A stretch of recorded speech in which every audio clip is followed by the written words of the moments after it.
À la une de ce Flash Info, les funérailles de Thomas Ducrot à l'église Sainte-Marie-Madeleine à la Madeleine.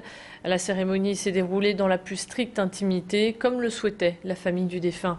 Ses amis sont venus lui rendre un dernier hommage. Il y avait beaucoup d'émotions, vous en doutez, et surtout des interrogations concernant le décès de ce jeune garçon âgé de 26 ans. Son entourage cherche toujours à comprendre ce qui s'est réellement passé la nuit du 5 février dernier. Pour la famille de Thomas Ducrot, la thèse de l'accident ne tient pas la route. Une soixantaine de motards a également répondu présent car Thomas Ducrot était concessionnaire moto à Lille et les deux roues faisaient partie de sa vie. Ils ont formé une haie d'honneur et ont suivi le cortège jusqu'à sa dernière demeure. Élodie Bernachon était sur place. Elle a rencontré Éric Day, membre de la Fédération française des motards en colère. On l'écoute. On le connaît depuis pas mal d'années. On connaît l'île moto Ducrot également depuis très très longtemps. Thomas était un vrai passionné donc de moto, quelqu'un de très jeune, quelqu'un de toujours très souriant, très sympathique, à l'image de toute l'équipe de l'île moto Ducrot. Et c'est pour un hommage donc à la fois à Thomas et à toute l'équipe de l'île moto Ducrot que nous sommes ici présents. Et alors que l'enquête se poursuit pour tenter d'élucider ces drames, des rumeurs circulent sur une possible piste homophobe. Nous avons souhaité connaître l'avis des associations et avons pris la direction de l'association Légide. Cette maison régionale des associations lesbiennes, gays, bisexuelles et transsexuelles ne souhaite pas se prononcer quant à la disparition de ces trois garçons et rappelle que dans l'enquête qui est en cours, rien ne relie ces décès avec une quelconque piste homophobe. Mais Arnaud Lichtvoet rappelle néanmoins que l'homophobie est toujours présente dans notre société. On l'écoute au micro de Macha Grunaisen.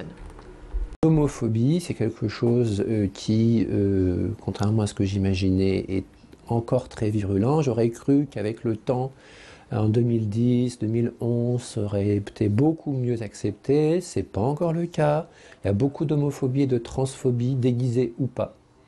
Beaucoup de gens se font insulter dans la rue, malmenés, et je ne vous parle pas de l'entreprise. Il vaut mieux être hétérosexuel qu'homosexuel. A noter que le frère de John Agnier organise une marche blanche ce dimanche en hommage à son frère, également à Thomas Ducrot et à Jean Mériadec Le Tarnec. Les trois hommes, je vous le rappelle, ont disparu un soir de fête et leurs corps ont été repêchés dans la Deule. Les trois autopsies ont conclu à une mort par noyade. La marche aura lieu ce dimanche à 14 h. Elle partira de l'Esplanade et passera par de nombreuses rues du Vieux-Lille. 24 heures sans nous et la France n'est plus la France. C'est le slogan de la deuxième édition de la journée sans immigrés. En ce 1er mars, les immigrés étaient invités à cesser leur travail. L'objectif étant de montrer que leur présence est un plus pour notre société. Le 1er mars est une date symbolique car ce même jour, en 2005, est entrée en vigueur la loi CESEDA sur le code de l'entrée, du séjour et du droit d'asile des étrangers. Pour sensibiliser l'opinion publique, un rassemblement a eu lieu en fin de matinée, place de la République à Lille. Hélène Chaplet y a rencontré Mamadou Barry, je vous propose de l'écouter. Depuis les années 50, dès que les pays anciennement colonisés ont accédé à l'indépendance, c'était les 30 glorieuses, la France manquait de main-d'œuvre. Qu'est-ce qu'ils ont fait? Ils ont été chercher une main-d'œuvre ouvrière partout, que ce soit au Maghreb, en Afrique noire. Ça, ce sont les premières vagues. Ensuite, on est arrivé dans les années 70-80, c'était la crise. Mais au lieu de reconnaître que cette crise, c'est plutôt des problèmes de gouvernance et de gestion, donc imputables à des décisions politiques, on a dit non, peut-être c'est parce qu'on a beaucoup d'immigrés. Donc depuis lors, on n'est pas sorti de là. Hier, on vous parlait d'une charte concernant les terrasses lilloises. Depuis plusieurs semaines, les cafetiers et les restaurateurs de Lille sont en concertation avec la mairie. La ville souhaiterait harmoniser les terrasses avec un guide qui détaillerait les exigences voulues, à savoir le choix des matériaux, le mobilier et les couleurs utilisées. Et hier, nous étions partis à la rencontre des cafetiers qui étaient pour la plupart en colère. Et bien aujourd'hui, nous donnons la parole à Jacques Richir, adjoint au maire de Lille. Ceux qui, de façon illégale, se sont appropriés de grandes parties du domaine public, en fait, créent une concurrence anormale par rapport à ceux qui ont respecté les textes. Aujourd'hui, la concertation avance bien. Alors, vous trouvez toujours quelques personnes qui disent que non. Il se trouve que j'anime les réunions. On en est à la 17e réunion. Il y en a encore 2 la semaine prochaine. On aura vraiment, depuis 18 mois, mené une concertation, je crois, inégalée sur un sujet comme celui-là. Et on aboutira à un beau règlement de terrasse.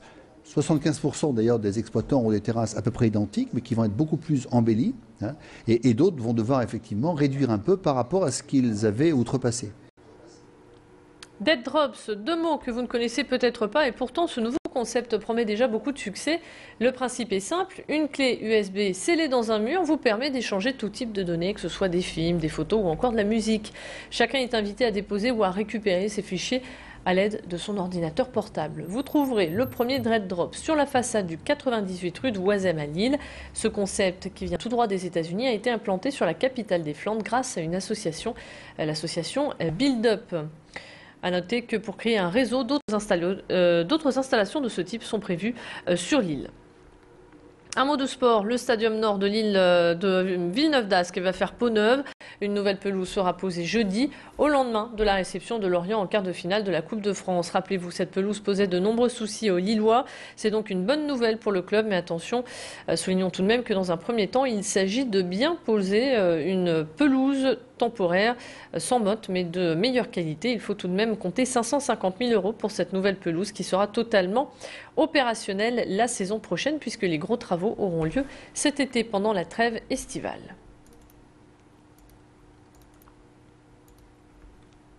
Et puis pour terminer cette édition, on vous emmène à la découverte du dernier film de Charles Nèmes, Au bistrot du coin, avec Fred Testo, Guy de l'Écluise et Vincent de Sagna.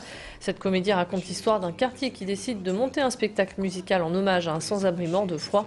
Pour les préparatifs, tout le monde débarque dans le bistrot du coin, tout le monde met la main à la pâte. Mais derrière les bons sentiments se cache souvent la mauvaise foi. Cette comédie évoque avec beaucoup d'humour et de tendresse les personnages du quotidien. Un film à découvrir à partir du 16 mars. À noter que le film sera doublé en plusieurs langues, dont le ch'ti. Voilà pour l'essentiel de l'actualité. Merci de votre fidélité. On se retrouve dans un tout petit instant pour faire le point sur le ciel et sur l'infotrafic. À tout de suite.